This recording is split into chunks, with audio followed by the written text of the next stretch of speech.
Voltamos para o segundo bloco. Nós estamos falando hoje sobre armazenagem aqui no Produtor Quer Saber com o assessor técnico da CNA, Alan Malinsky. Alan, nós até traçamos um pouco do perfil, como é que está hoje no Brasil, né?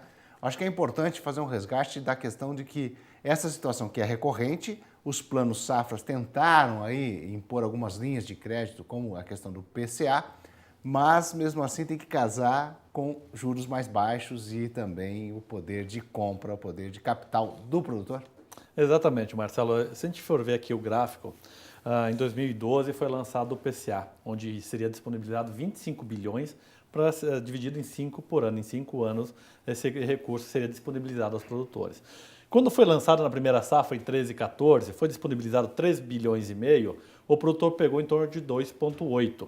Mas a taxa de juros era 3,5, então isso favorecia o produtor pegar, né? A gente vinha de umas safras relativamente boas, o produtor estava capitalizado e a taxa de juros favorecia muito o investimento nessa questão de armazenamento.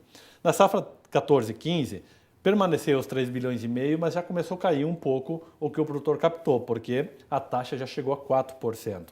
Mas aí os problemas começaram a surgir aqui em 2015 e 2016. Né? A disponibilidade já foi para 2 bilhões, só que o produtor pegou menos de 1 bilhão, porque já estava numa taxa de 7,5% ao ano. Aí chegou na safra 16, 17, o governo disponibilizou 1,4, mas não foi nem pego nem 400 milhões, né? Em torno de 400 milhões. Mas aqui a taxa de juros é 8,5%.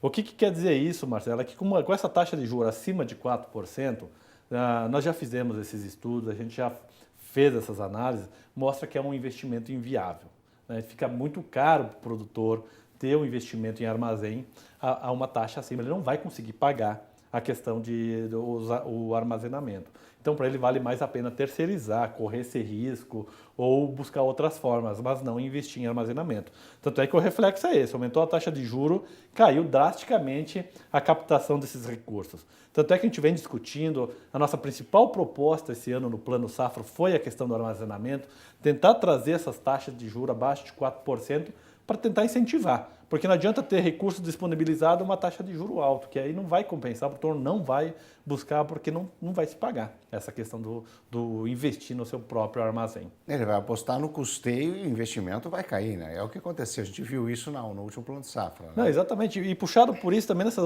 duas safras aqui, Marcelo, a Mato Piba passou por estiagem, o Mato Grosso teve problema climático, então com uma taxa de juro alta, e o produtor tendo qualquer intempéries, qualquer problema na sua produção, aí a sua capacidade de pagamento vai ser comprometida. Então ele não pode correr esse risco. As suas margens já são pequenas e com uma taxa de juros tão elevada assim, o risco é muito grande dele se tornar inadimplente. Isso refletiu em outro problema, né? Porque você criou uma linha de crédito, fez um estímulo, as empresas fabricantes de silos também investiram alto, foram lá para o Centro-Oeste, né? Algumas empresas, nessa expectativa que você acaba gerando um conflito em toda a cadeia, né? Um problema seríssimo para você recuperar e o preço do silo também aumenta. Né? Exatamente, as empresas que investiram em novas fábricas, novas unidades tiveram esse problema. A gente vê que muitos abandonaram seus parques industriais, retornaram às suas bases, e isso é um custo que vai ficar. Né? Então, para ela poder retornar, então esses investimentos devem retornar com grande força para valer a pena, porque senão ela precisa voltar às suas sedes e ela vai encaminhar seus produtos a uma distância maior, e isso acaba encarecendo mais também a construção dos armazéns. Então, isso todo mundo acaba perdendo, as empresas que fornecem, a mão de obra local, o produtor, então isso acaba sendo um problema em cadeia mesmo, como você falou. É porque capacidade e tecnologia tem o suficiente, né? Porque essas empresas têm engenheiros agrônomos, quer dizer, tem toda a conservação quando descobriram que é um organismo vivo, né? A soja é um organismo vivo, né? Tem lá em Primavera do Leste, um dos maiores silos do mundo, né? Sim, o cuidado do grão é esse, porque como ele respira e a questão de qualquer interferência, a questão de umidade e tudo mais, você vai estar perdendo qualidade, vai estar abrindo possibilidade da infestação de pragas e doenças. Então esse é um cuidado muito grande. E a gente vê que a área de armazenamento ela se profissionalizou muito, né? Vieram novas tecnologias, para tentar baratear também, né? Então a implementação de tecnologia ela tenta baratear um pouco a instalação dessas unidades. A menor utilização de mão de obra, que a gente vê que é um problema muito grande, é a mão de obra mexendo com caldeiras, é uma mão de obra muito insalubre também. A gente viu que o pessoal melhorou muito isso usando a tecnologia. Mas quando a gente entra nesses momentos de baixo investimento, isso acaba se perdendo em certos momentos também. Ou a gente acaba deixando de investir para desenvolver novas tecnologias.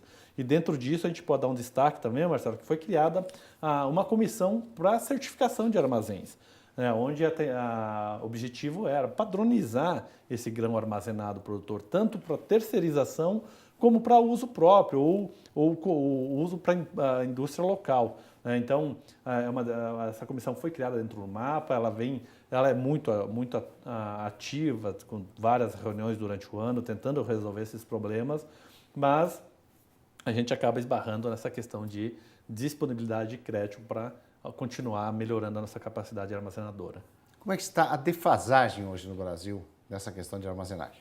A gente indo aqui, Marcelo, esses dados de 2015, que nós não tivemos acesso ainda aos dados de 2016 na questão de armazenamento.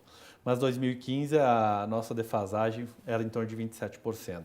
Nós chegando a essa produção desse ano acima de 220 milhões de toneladas, a nossa expectativa é que a nossa defasagem fique próxima a 40%. Então, tirando as outras questões da localização dos armazéns, a gente vê que o nosso problema é muito grande, porque as organizações internacionais, a FAO, a ONU, elas recomendam que para um país ter a sua segurança alimentar e dar uma certa segurança para os produtores, deveria ter uma capacidade de armazenamento de em torno de 1,3 a 1,4 que produz. Então você vê que a gente está muito abaixo do que é recomendado.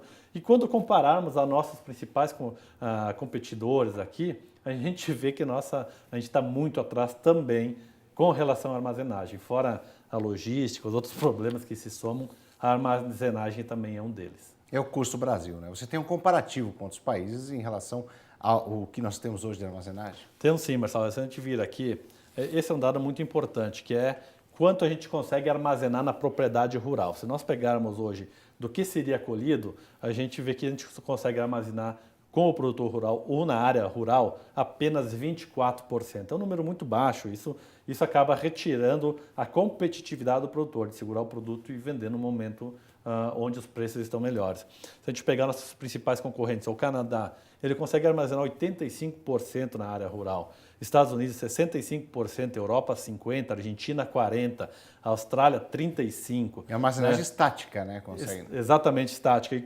se a gente for atualizar esses números para essa produção de hoje, a gente vai ver que esse número cai abaixo de 20%.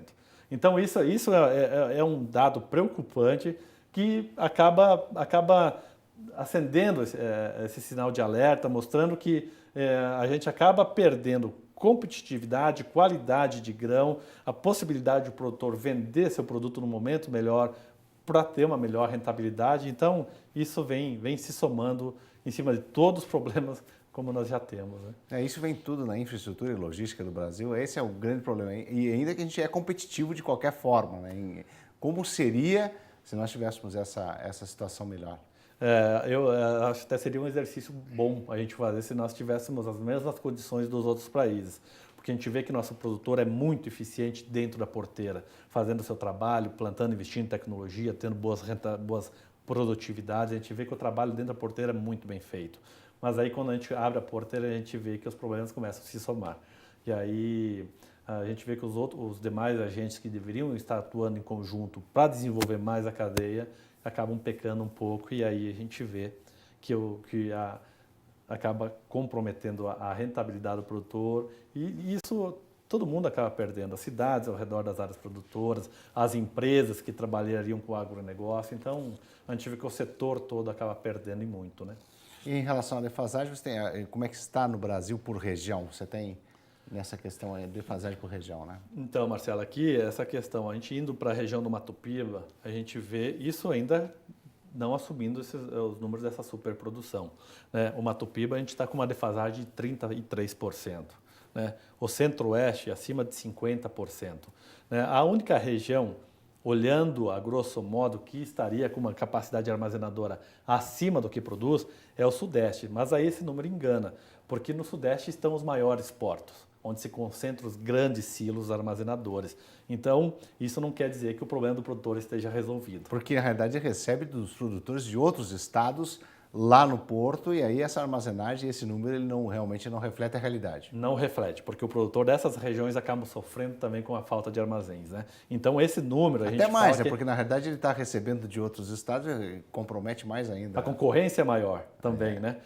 Então a gente vê que esse número, a gente fala que é um número maquiado, porque a grosso modo parece que o problema do Sudeste está resolvido. Mas não é verdade. O Sudeste tem o mesmo problema que as demais regiões, porque esses armazéns ficam nas áreas urbanas e áreas de terminais. Então não está resolvido. E a região que estaria um pouco melhor é a região sul, que a gente vê que é em torno de 20% a questão do déficit de armazenamento. E é bom lá que também a gente tenha... Lá é um pouco mais cultural, cooperativas e também as fábricas estão lá, né? Exatamente, as fábricas têm uma boa capacidade armazenadora, as cooperativas também investem bastante em armazéns. Então essa área cerealista lá, ela acaba suprindo um pouco esse problema, né, na região sul. Mas as demais regiões a gente vê que o problema é grande e tenta aumentar ainda mais se a gente continuar com esse aumento de área, continuar com essas boas produtividades, a gente vê que a tendência é piorar um pouco mais esse número de defasagem nas regiões, né? A expectativa, então, é que neste próximo plano safra, né, que realmente se tenha uma linha de crédito adequada para melhorar essa situação? Sim, isso foi a nossa principal demanda junto ao governo.